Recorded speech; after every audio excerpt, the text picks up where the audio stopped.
বিসমিল্লাহির রহমানির রহিম। পরম করুণাময় ও অসীম দয়ালু আল্লাহর নামে শুরু। لم يكن الذين كفروا من أهل الكتاب والمشركين منفكين حتى تأتيهم البينة। আহলে কিতাব ও মুশরিকদের মধ্যে যারা কাফির ছিল তারা প্রত্যাবর্তন করত না যতক্ষণ না তাদের কাছে সুস্পষ্ট প্রমাণ আসত। رسول من الله يتلو صحفا مطهرة। অর্থাৎ আল্লাহর একজন রাসূল যিনি আবৃত্তি করতেন পবিত্র সহিফা, فيها كتب قيمة।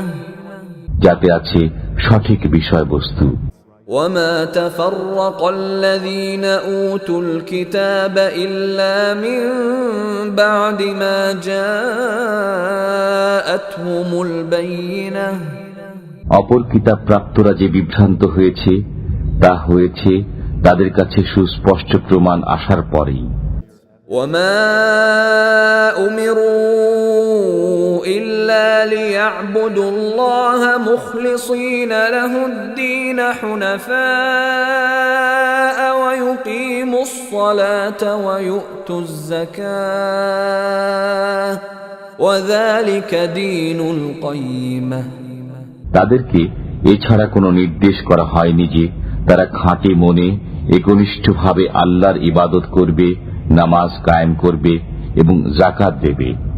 এটাই সঠিক ধর্ম।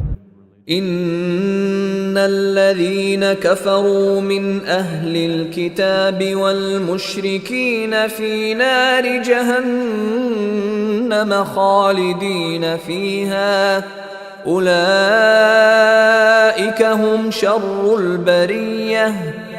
আহলে কিতাব ও মুশরিকদের মধ্যে যারা কাফির তারা জাহান্নামের আগুনে স্থায়ীভাবে থাকবে, তারাই সৃষ্টির অধম। ইন্নাল্লাযীনা আমানু ওয়া আমিলুস সালিহাতি উলাইকা হুম খায়রুল বারিয়াহ। যারা ঈমান আনে ও সৎকর্ম করে তারাই সৃষ্টির সেরা। জাযাউহুম ইনদা রাব্বিহিম জান্নাতু আদনিন তাজরি মিন তাহতিহাল আনহারু খালিদিনা ফীহা আবাদান রাদিয়াল্লাহু আনহুম ওয়া রাদু আনহু যালিকা লিমান খাশিয়া রাব্বাহ। তাদের পালনকর্তার কাছে রয়েছে তাদের প্রতিদান, চিরকাল বসবাসের জান্নাত, যার তলদেশে নির্ঝরিণী প্রবাহিত। তারা সেখানে থাকবে অনন্তকাল। আল্লাহ তাদের প্রতি সন্তুষ্ট এবং তারা আল্লাহর প্রতি সন্তুষ্ট। এটা তার জন্য যে তার পালনকর্তাকে ভয় করে।